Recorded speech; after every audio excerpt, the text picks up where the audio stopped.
Subscribe करिए हमारे educational channel को और नए वीडियो के नोटिफिकेशन पाने के लिए बेल आइकॉन को दबाइए।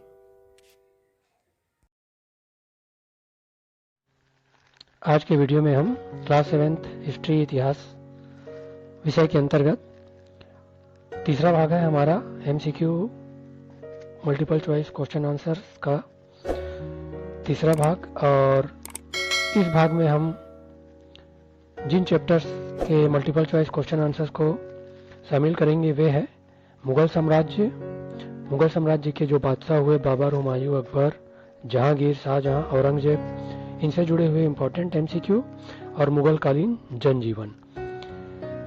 तो इन सभी से जुड़े हुए पार्ट के आखिरी के क्वेश्चन आंसर्स अंत में दिए हुए और इंटरनल जितने भी क्वेश्चन आंसर्स हैं जो कि विभिन्न परीक्षाओं में साथ ही साथ विभिन्न कॉम्पिटिटिव एग्जाम में पूछे जाते हैं, उसको आज के वीडियो में हम शामिल करेंगे, जो कि बहुत ही ज़्यादा महत्वपूर्ण है। तो शुरू से आखिर तक आप वीडियो को बड़े ही ध्यान से देखते रहिए और संबंधित अगर आपके कोई क्वेश्चन हैं तो आप कमेंट्स करके हमें भेज सकते हैं। इसके पहले का वीडियो का सीरीज़ अगर आपने नहीं देखा है, पहला और दूसरा MCQ का सीरीज़, तो उसे देख सकते हैं। साथ ही साथ अन्य एजुकेशनल वीडियो के लिए आप हमारे वेबसाइट और चैनल में जुड़कर अपना सेल्फ असेसमेंट भी कर सकते हैं। तो चलिए शुरू करते हैं आज का वीडियो।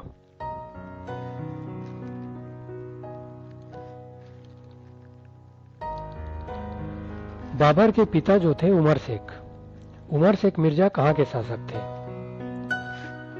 ऑप्शन ए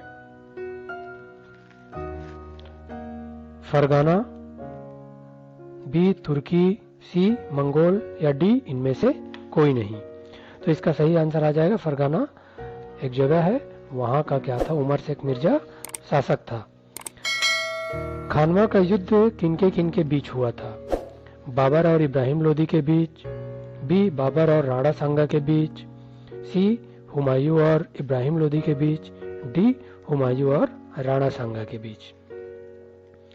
तो खानवा का युद्ध जो हुआ था वह बाबर और राणा सांगा के बीच हुआ था।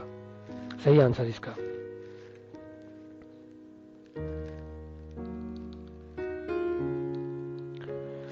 बाबर की आत्मकथा का नाम क्या है? ए तुजुके बाबर, बी बाबरनामा, सी बाबर मिरह या डी इनमें से कोई नहीं। तो सही आंसर इसका क्या है? बाबर की आत्मकथा का नाम बाबरनामा।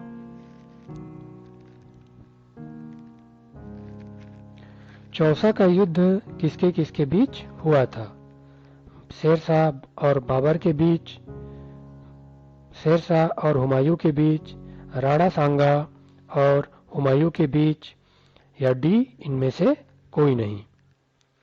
तो इसका आंसर आ जाएगा शेरशाह और हुमायूं के बीच क्या हुआ था? चौसा का युद्ध हुआ था, जिसमें शेरशाह क्या हुआ था? विजयी हुआ था।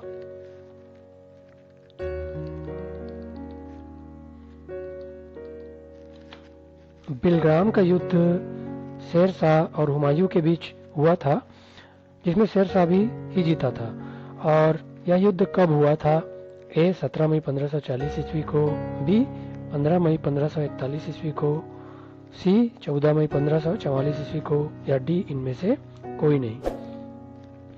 तो 17 मई 1540 ईस्वी को शेरशाह और हुमायूं के बीच बिलग्राम का युद्ध हुआ, जिसमें शेरशाह जीता था। हुमायूं नामा की रचना किसने की थी? ए हुमायूं ने, बी गुलबदन बेगम ने, सी फातिमा शेख ने या डी उमर कासिम ने। सही आंसर है इसका गुलबदन बेगम ने हुमायूं नामा की रचना की थी। अकबर का संरक्षक कौन था? अकबर का जो पिता था हुमायूं की मृत्यु होने के बाद अकबर सिर्फ 12-13 वर्ष का था और उसको गद्दी मिली थी, तो उसका वह किसके संरक्षण में शासन किया?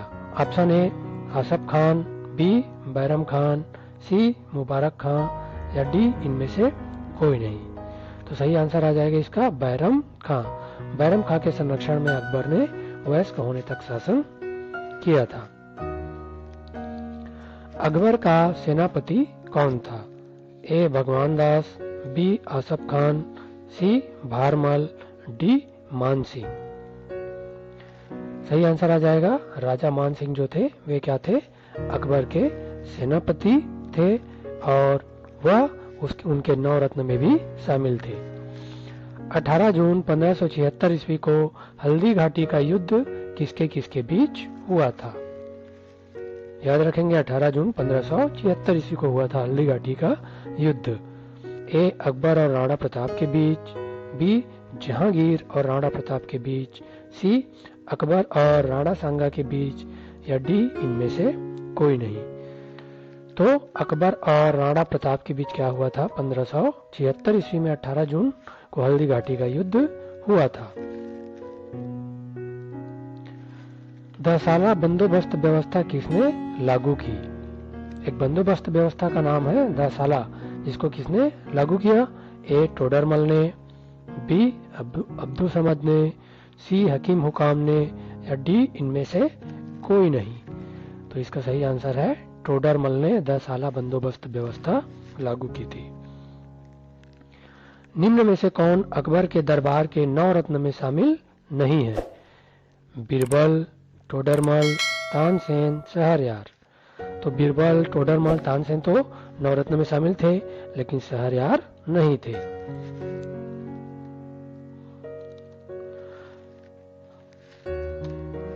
अबुल फजल ने कौन से ग्रंथ की रचना की थी? ए आईने अकबरी, बी अकबरनामा, सी अकबर ए हिंद, या डी इनमें से कोई नहीं। तो अबुल फजल ने अकबरनामा ग्रंथ की रचना की थी। मुगलों की राजकीय भाषा कौन सी थी?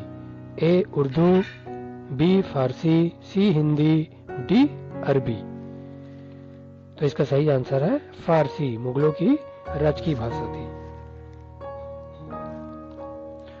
बीरबल के बचपन का नाम क्या था? ए सुंदरदास, बी बीरसदास, सी महेशदास, या डी इनमें से कोई नहीं। तो इसका आंसर सही है महेशदास, बीरबल के बचपन का नाम था। मुगल साम्राज्य में काम करने वाले अधिकारियों और कर्मचारियों को क्या कहा जाता था? ए मनसबदार, बी जमींदार, सी इक्तादार, या डी इनमें से कोई नहीं। तो मुगल साम्राज्य में जो अधिकारी और कर्मचारी होते थे उनको क्या कहा जाता था? मनसबदार कहा जाता था। अगला प्रश्न है, बुलंद दरवाजा का निर्माण अकबर ने किसकी याद में करवाया था? फतेहपुर सिकरी में जो बुलंद दरवाजा है उसका निर्माण अकबर ने किसकी याद में करवाया था? ए गुजरात विजय के, बी मालवा विजय के, सी पंजाब विजय के, या डी इनमें से कोई नहीं।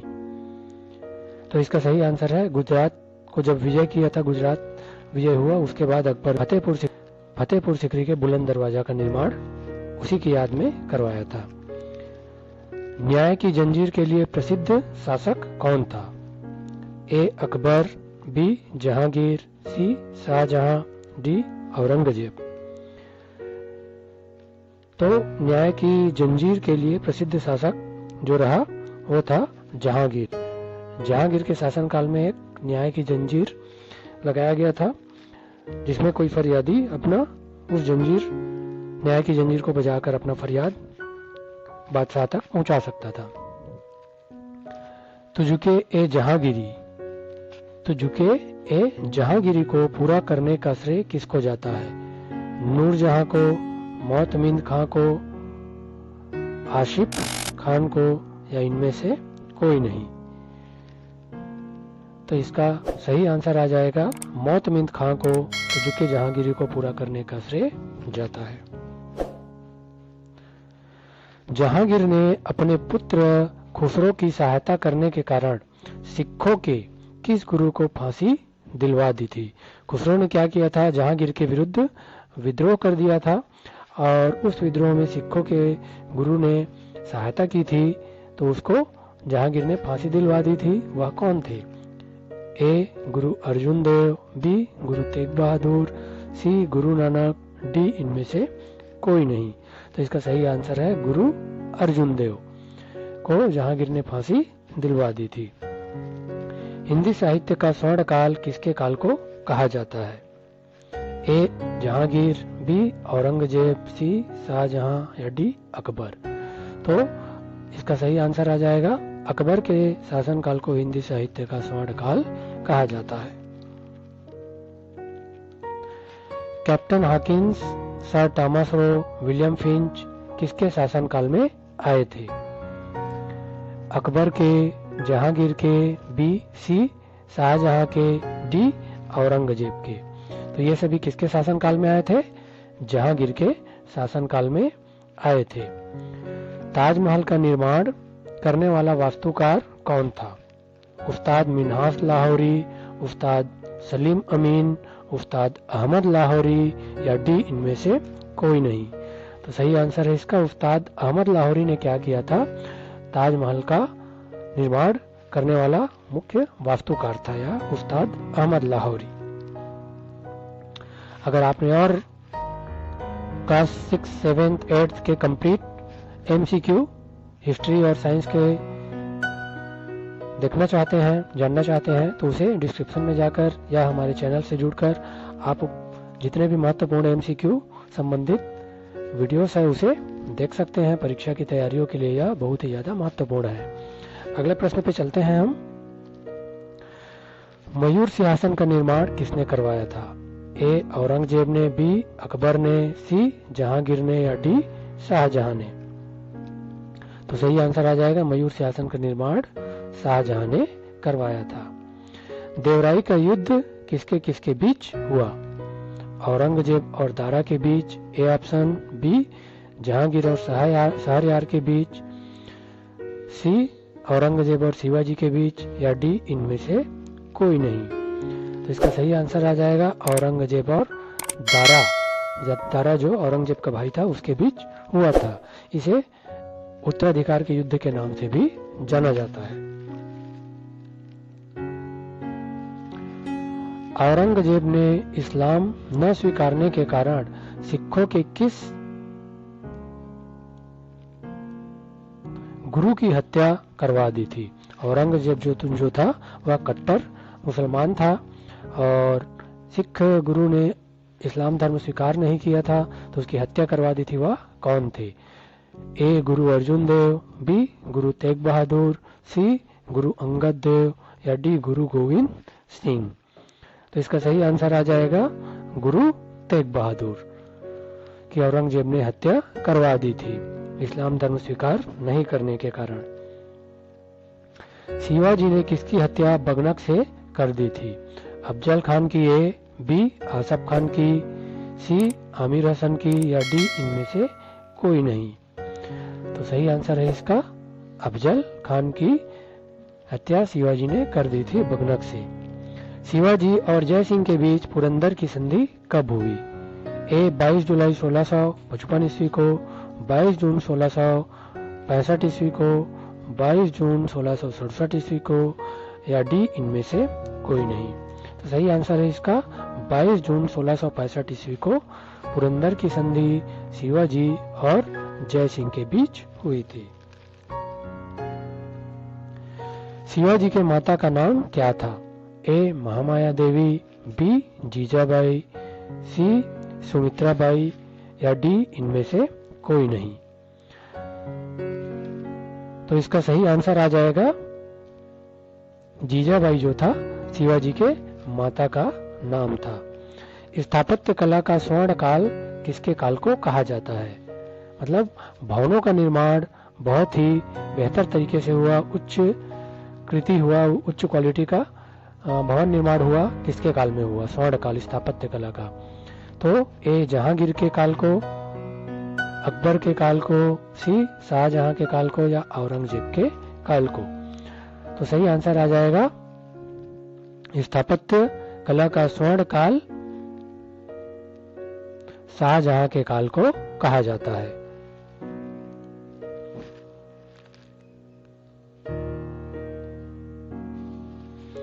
दिल्ली का लाल किला, जामा मस्जिद और ताजमहल का निर्माण किसके काल में हुआ? ए जहांगीर के, बी अकबर के, सी शाहजहां के या डी इनमें से कोई नहीं। तो इन सभी का निर्माण शाहजहां के काल में हुआ था।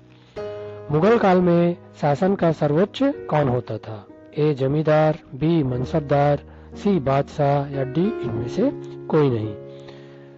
तो इसका सही आंसर आ जाएगा बादशाह जो था मुगल काल में शासन का सर्वोच्च होता था। मुगल काल में छत्तीसगढ़ में किसका शासन था?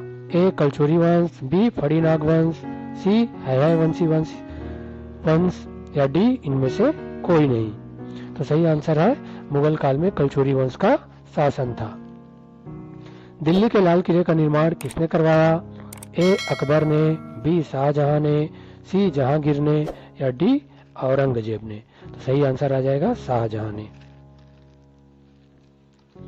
बादशाह अकबर की राजधानी कहाँ थी? ऊपर हमने बताया था ए दिल्ली, बी आगरा, सी फतेहपुर सिकरी या डी इनमें से कोई नहीं। सही आंसर है फतेहपुर सिकरी, बादशाह अकबर की राजधानी। सफेद संगमरमर का प्रयोग किसके काल में किया गया? ए अकबर, बी जहांगीर, सी औरंगजेब, डी शाहजहां। सही आंसर है डी शाहजहां। सफेद संगमरमर का प्रयोग शाहजहां के काल में किया गया। जो ताजमहल का निर्माण किया गया वो भी सफेद संगमरमर से किया गया था। मुगल कालीन समाज कितने वर्गों में बटा था? ए 2, बी 3, सी 4 या डी इनमें से कोई नहीं। तो मुगल कालीन समाज 3 वर्गों में बटा हुआ था। उच्च वर्ग, मध्यम वर्ग और निम्न वर्ग। जैसे वर्तमान में होता है उस समय भी 3 वर्गों में बटा हुआ था। शालीमार बाग कहाँ है? ए कश्मीर में, बी लाहौर में, सी हरियाणा में या डी पंजाब में। सही आंसर है इसका लाहौर में शालीमार बाग स्थित है। इनमें से कौन मुगल कालीन कवि है? ए तुलसीदास, बी कबीरदास, सी सूरदास या डी उपरोक्त सभी जो है मुगल कालीन कवि है। तो सही आंसर आ जाएगा उपरोक्त सभी। तुलसीदास, कबीरदास और सूरदास सभी मुगल कालीन कवि हैं। अगला प्रश्न है छत्तीसगढ़ में कबीर पंथियों का प्रमुख तीर्थ स्थल कहाँ है? ए जसपुर में, बी दामाखेड़ा में, सी रतनपुर में या डी रायगढ़ में। तो सही आंसर है दामाखेड़ा में कबीर पंथियों का प्रमुख तीर्थ स्थल है छत्तीसगढ़ में। अगला प्रश्न है मुगल काल में मलमल के लिए प्रसिद्ध केंद्र कौन सा था? ए बंगाल, बी बिहार, सी बनारस या डी ढाका। तो सही आंसर है इसका ढाका जो था मलमल के लिए प्रसिद्ध था। तो आज के वीडियो में हमने मुगल काल में हुए जो बादशाह और मुगल कालीन जनजीवन से संबंधित महत्वपूर्ण इंपॉर्टेंट एमसीक्यू ऑब्जेक्टिव टाइप के क्वेश्चन आंसर्स के बारे में जाना। यह हमारा तीसरा और अंतिम भाग था। ऐसे ही और एजुकेशनल वीडियो के लिए आप सभी हमारे साथ जुड़े रहिए। आप सभी का बहुत बहुत धन्यवाद।